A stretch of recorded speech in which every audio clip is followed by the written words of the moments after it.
Welcome to back my another video once again. My beloved brother and sister, this is Ibrahim in front of you, Maldivian expatriate as well as English learner.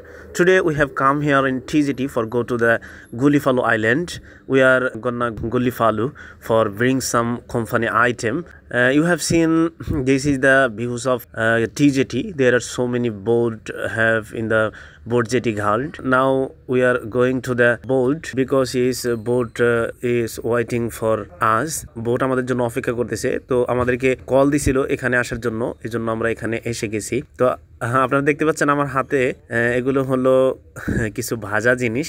সকালবেলা ঘুম থেকে উঠেই কাজের জন্য বের হয়ে পড়ছি, যার কারণে কিছু খাওয়া হয়নি, তাই এগুলো নিয়ে আমরা চলে এসেছি। আসলে এখানে আসার পরে দেখতেছি যে বোট নাই।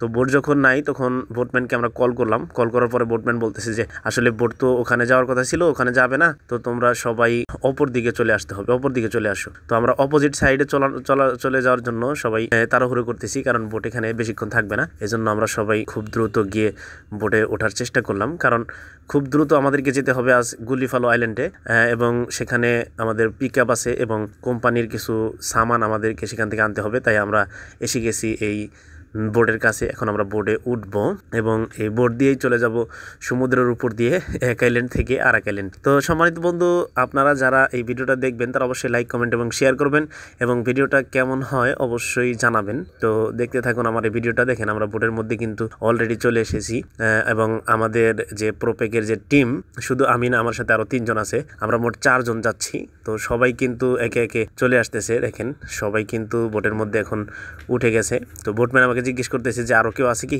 তো আমি বললাম যে না, আর কেউ নাই, তো ছেড়ে দিতে পারেন। তো বোট যখন ছেড়ে দিবেন ওই সময় আমরা সকালের যে ভাজা পোড়াগুলো এগুলো খাওয়ার জন্য চেষ্টা করতেছিলাম। তো সবাই একটা একটা করে নিয়ে খাওয়া শুরু করলাম। যদিও আরও অনেক কিছুই ছিল কেনার মতো, কিন্তু সময় নেই, যার কারণে এই ভাজা পোড়াগুলো নিয়েই আমরা চলে এসেছি। দেখতে থাকুন আসলে কেমন লাগে ভিডিওটা। এদিকে বোট যখন রওনা হয়েছে, তা আসলে বোটের মধ্যে প্রচণ্ড বাতাসের কারণে সে বিড়ির মধ্যে আগুন লাগাতে পারছে না, যার কারণে সে বিড়িতে আগুন লাগানোর জন্য কিভাবে চেষ্টা করতেছে দেখেন। চেষ্টা কিন্তু ব্যর্থ হয়ে গেল, সে কিন্তু পারলো না।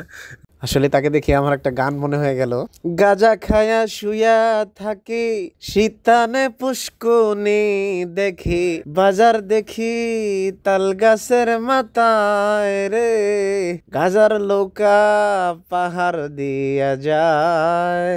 তো দেখা যাক শেষ পর্যন্ত সে আগুন লাগাতে পারে কিনা। নেশা থেকে দূরে আছেন তারা অবশ্যই ভালো আছেন। দেখেন আবার কিন্তু চেষ্টা করতেছে। তো দেখা যাক শেষ পর্যন্ত সে সফল হয় কি ব্যর্থ হয়, কারণ প্রচণ্ড বাতাস। এখানে বাতাসের কারণে লাইটারে যে আগুন সেটা বারবার নিভে যাচ্ছিল, যার কারণে সে আগুন লাগাতে পারতেছিল না। তো তার কিন্তু আগুন লাগানো হয়ে গেছে। আসলে যারা বিড়ির জন্য পাগল তারা কিন্তু আসলে বিড়ি সময় মতো না পেলে তাদের মাথা খারাপ হয়ে যায়। তো এটা আসলে বদনেশা। আমরা সবাই ধূমপান থেকে ফিরে থাকার চেষ্টা করব। তো বন্ধুরা, আমরা কিন্তু দেখতে দেখতে গুলিফালো আইল্যান্ডের খুবই কাছাকাছি চলে এসেছি। তাই আমি একটু সামনের দিকে গিয়ে দাঁড়ালাম, কারণ প্রচণ্ড বাতাস আসতেছে এখানে দাঁড়িয়ে থাকার অনুভূতিটা আসলে অন্যরকম। আর সিনারিগুলো কেমন আপনারা যদি অবশ্যই ভালো লাগে কমেন্ট করবেন, শেয়ার করবেন এবং লাইক করবেন। আর সবচেয়ে বড় কথা হলো যে দেখুন, আমরা সবাই কিন্তু খুব হাসি খুশির সাথে কাজ করতেছি। নেপাল থেকে আমরা কিন্তু এসে গেছি অলরেডি গুলিফালু আইল্যান্ডে।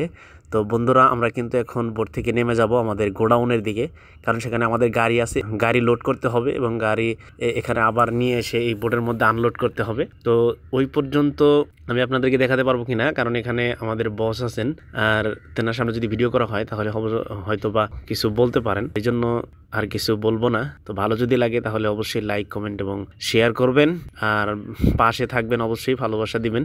ভালোবাসা দিলে অবশ্যই ভালোবাসা পাবেন ইনশাল্লাহ। Good bye, thank you so much. আসসালামু আলাইকুম ওয়া রাহমাতুল্লাহ।